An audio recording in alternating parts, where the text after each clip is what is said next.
Hello everyone. तो इस video में हम लोग ना महाराष्ट्र स्टेट बोर्ड के सीईटी के लिए जो हमारा नेक्स्ट चैप्टर है वेव ऑप्टिक्स, उसके बारे में पढ़ लेते हैं। वेव ऑप्टिक्स का वेटेज लगभग ना 2 से 3 मार्क का रहने वाला है, तो 2 से 3 क्वेश्चन आने का है यहाँ पे चांसेस। तो इसमें हमें पहले क्या पढ़ना है, वेव फ्रंट और उस वेव फ्रंट के टाइप्स के बारे में। ठीक है, तो वेव फ्रंट बेसिकली क्या होता है कि locus of all point which are vibrating in the same phase direction. अगर सेंटर में एक पॉइंट ले लूँ, वहां से हर पॉसिबल डायरेक्शन में लाइट जाती है, तो उसके हर एक टैंजेंट अगर मैं ड्रॉ कर लूँ तो शेप कैसा बन जाता है, एक स्फेरिकल शेप बन जाता है। तो ऐसे इसी को हम क्या करते हैं, लोकस बोलते हैं, जो ट्रैजेक्टरी रहती है ना आउटर सरफेस की।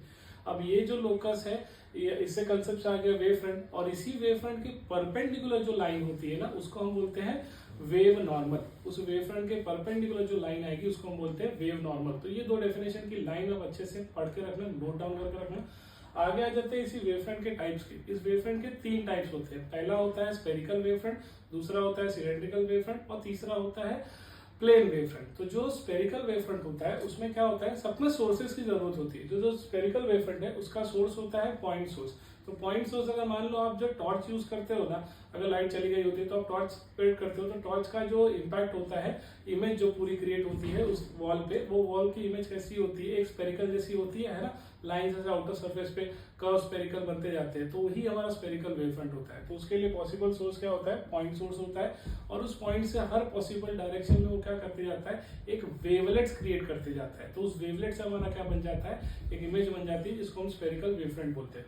वैसे अगला होता है सिलेंड्रिकल वेव फ्रंट। अब इसके लिए पॉइंट सोर्स नहीं चाहिए, इसके लिए लाइन सोर्स चाहिए होता है। तो लाइन सोर्स से क्या होता है, हर पॉसिबल डायरेक्शन में ऐसे अगर मैं ड्रॉ कर दूं, हर पॉसिबल डायरेक्शन में ये लाइट इमिट होती रहती है, तो ये ऐसे बन जाता है। तो ये एक्चुअली इमेज एक कैसा हो जाता है, सिलेंड्रिकल वेव फ्रंट का बन जाता है। जैसे आप ट्यूबलाइट बोल सकते हो, हाँ लेजर लाइट बोल सकते हो, तो वो एक तरह का क्या बोलते हैं, सिलेंड्रिकल वेव फ्रंट होता है। जो अगला होता है प्लेन वेव फ्रंट होता है। ये प्लेन वेव फ्रंट कैसे एक्चुअली होता है, अगर जो हमारा स्फेरिकल वेव फ्रंट होता है, ये अगर एक इनफाइनाइट डिस्टेंस तक पहुंच जाए, तो वो जो आर्क बना होता है ना, वो आर्क एक पॉसिबल डायरेक्शन मतलब डिस्टेंस के बाद एक स्ट्रेट लाइन हमें लगने लगता है। तो वही हमारा क्या क्रिएट हो जाता है कि प्लेन वेव फ्रंट जैसा दिखने लगता है। फॉर एग्जाम्पल अगर मैं आपको बता सकूं, देखो ऐसे रहता है, ये ऐसे लार्जर डिस्टेंस पे जाके ना ये ऐसे स्ट्रेट लाइन जैसे हो जाता है।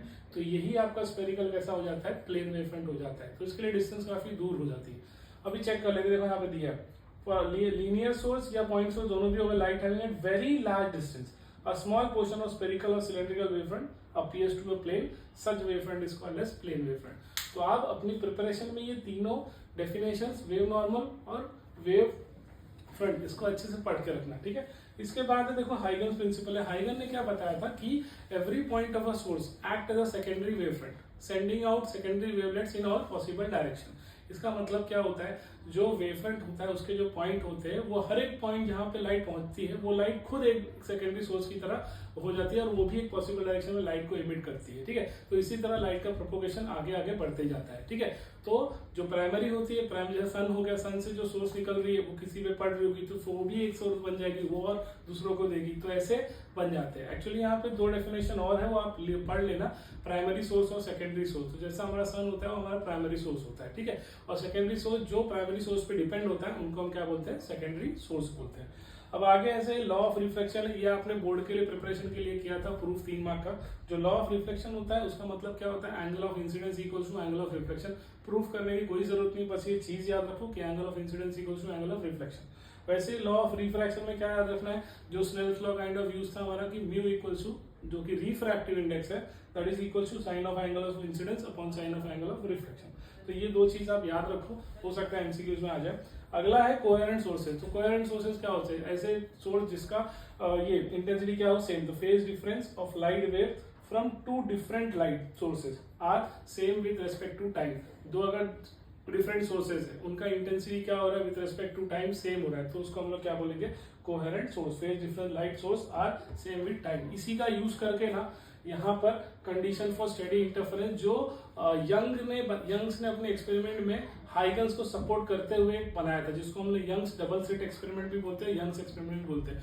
उसको चाहिए थे 2 सोर्स जिनकी इंटेंसिटी क्या हो, सेम हो। तो उसने क्या किया, एक कैंडल दिया और उस कैंडल के आगे कार्डबोर्ड रखा, 2 कार्डबोर्ड पे 2 पिन होल मार के होल किया। तो वो होल जो है, वहां से जब लाइट गुजरी वही एक कैंडल की, तो वो क्या कहलाई, दोनों लाइट की इंटेंसिटी एक ही लाइट थी, उसी सोर्स से दो और सोर्स बना दिए उसने, तो दोनों सोर्स आपस में क्या कहलाए, एक कोहेरेंट सोर्सेस कहलाए। ठीक है, तो उसी पे कंडीशंस है कि both the sources of light should be coherent, मतलब सेम इंटेंसिटी वाले चाहिए with respect to same direction, और एम्पलीट्यूड और लाइट वेव मस्ट बी, दोनों की एम्पलीट्यूड क्या होगी, इक्वली होगी।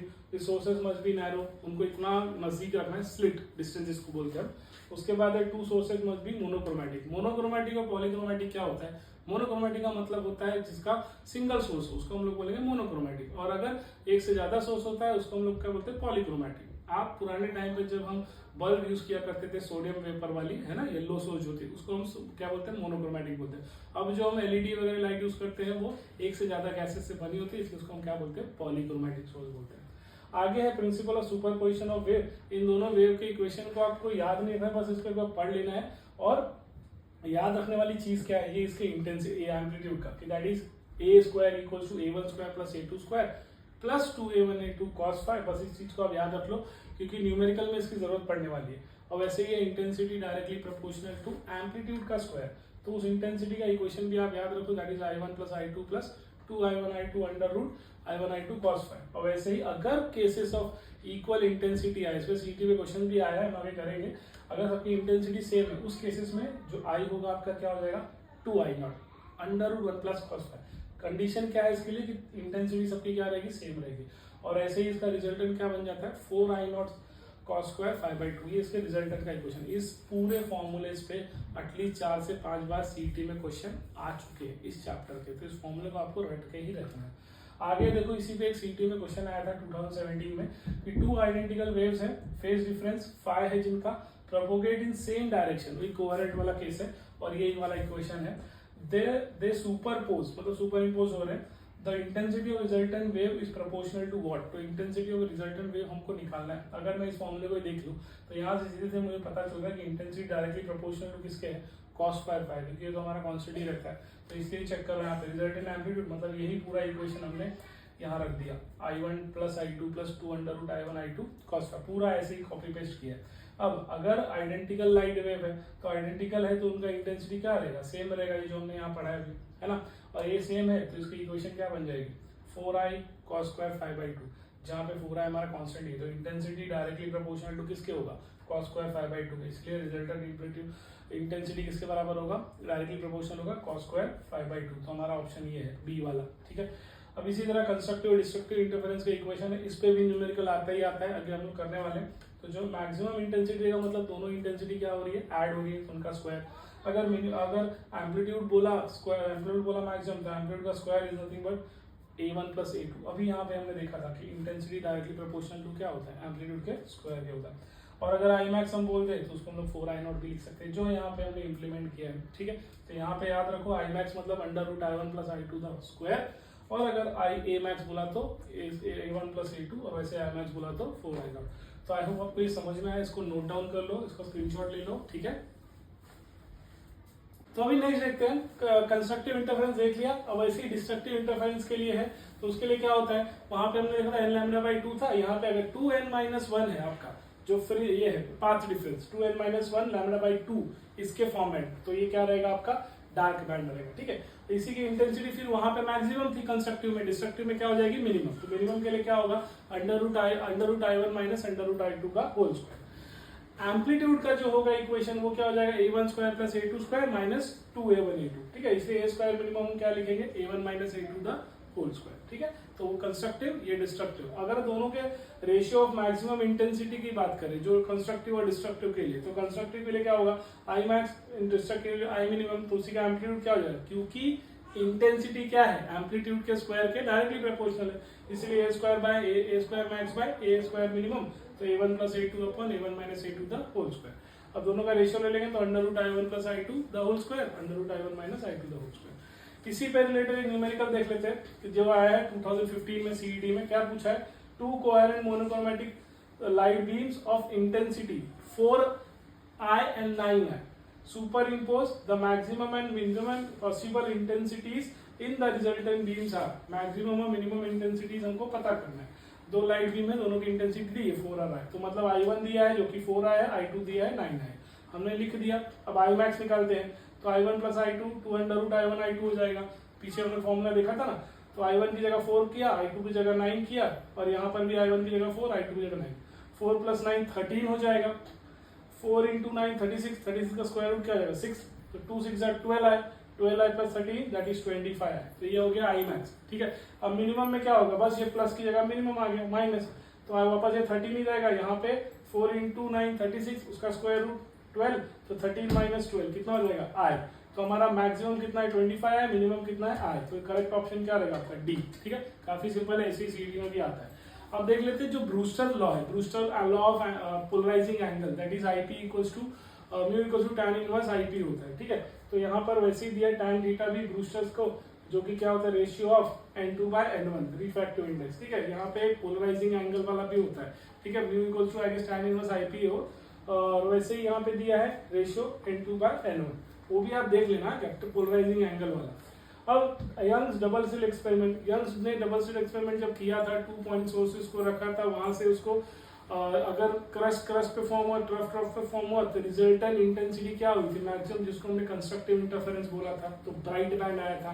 ऐसे ही अगर क्रस्ट पे ट्रफ क्रस्ट पे, तो रिजल्टेंट एम्पलीट्यूड क्या इंटेंसिटी क्या होती है मिनिमम, हम डार्क तो वो डिस्ट्रक्टिव इंटरफेरेंस होगा डार्क, तो अल्टरनेट डार्क और ब्राइट फ्रिंजेस के बीच का जो डिफरेंस होता है उसी को क्या बोला गया था, फ्रिंज विड्थ। तो यहाँ पे वही है, अगर जो फ्रिंज विड्थ का इक्वेशन है S2P - S1P, हमने डेरिवेशन किया था ना xd/d, x मतलब डिस्टेंस बिटवीन टू, और ये x मतलब फ्रिंज, और ये d मतलब क्या डिस्टेंस बिटवीन स्लिट्स, और ये distance between slit to screen, ठीक है। अब ऐसे ही xd = n लैम्डा हो गया था, ये नंबर ऑफ फ्रिंजेस है, नंबर ऑफ बैंड मतलब कितना हुआ, तो यहाँ पे n लैम्डा, लैम्डा मतलब वेवलेंथ। अब ये किसके लिए है, ब्राइट फ्रिंज के लिए है, और ये किसके लिए है 2n - 1 λ/2, ये किसके लिए जो है डार्क के लिए। तो ये दोनों याद रखो, दोनों पे न्यूमेरिकल भाई आता ही आता है, और इस पर भी वैसे डिस्ट्रीब्यूशन ऑफ इंटेंसिटी दिया है, तो जो फायर रहेगा, जो मतलब एक तरह का हम फेज भी बोल सकते हैं, वो क्या रहेगा 0 ± 2π ± 4π, देख रहे हो इवन मल्टीपल है, इसलिए I max क्या हो जाएगा 4 है। वैसे ही जब प्लस π 3π 5π, ये I मिनिमम क्या हो जाएगा 0, ठीक है, ये I मिनिमम हो जाएगा 0। अब वैसे ही फ्रिंज विड्थ क्या होता है, तो उसका डेफिनेशन आप पढ़ सकते हो, separation between 2 consecutive bright and consecutive dark fringes, consecutive bright and consecutive dark fringes, उसको हम लोग क्या बोल देंगे beta, that is fringe width, तो d λ/d, ठीक है। अब यहाँ पे वैसे ही दिया path difference and phase difference are related as phi, जो कि क्या है फेज डिफरेंस, 2πx/2π λ, 2π/λ, और डेल्टा x क्या रहेगा आपका पाथ डिफरेंस। तो फेज और पाथ में रिलेशन ये है, ठीक है, इस पे भी न्यूमेरिकल बनता है। अब ऐसे अगला न्यूमेरिकल जो 2022 में आया था सीईटी में, the path difference between two interference light wave meeting at point on the screen, कब कितना आ रहा है 87/2 lambda, the band obtain at that point is what, आप देख ही सकते हो यहाँ पे कि 87/2 दिया है ना, 87/2, तो ये एक तरह का क्या हो गया हमारा पाथ डिफरेंस जो रहेगा। यहाँ पे देखो और 87/λ/2 दिख रहा है, इस फॉर्म में है ना, तो इसलिए क्या रहेगा डार्क, पहले ही हमको पता चल जाएगा कि ये डार्क है, क्योंकि 2n - 1 λ/2 के फॉर्म में, इसलिए λ/2 है ना एक तरह का, तो इसलिए हम क्या लिखेंगे 2n - 1 λ/2 किसके इक्वल होगा, जो क्वेश्चन में दिया 87/2, λ कैंसिल, 2 कैंसिल, 2n - 1 क्या हो गया 87, -1 वहां जाएगा तो प्लस हो जाएगा, तो 87 + 1 कितना हो जाएगा 88, इसलिए n क्या हो जाएगा 88/2, जो कि इतना हो गया 44, ठीक है। तो आई होप आपको समझ में आया है। तो यहाँ तक अभी हमने कर लिया है। अब नेक्स्ट वीडियो में मैं आपको इसके पार्ट 2 इसके बाद और आगे का मैं बता दूंगा। ऑलमोस्ट हमने 50-60% चैप्टर कवर कर लिया है। इस कंसेप्ट को अच्छे से आप देखिए, ये स्क्रीनशॉट इसका ले लीजिए, दोनों को अच्छे से प्रैक्टिस करिए, ठीक है। Thank you.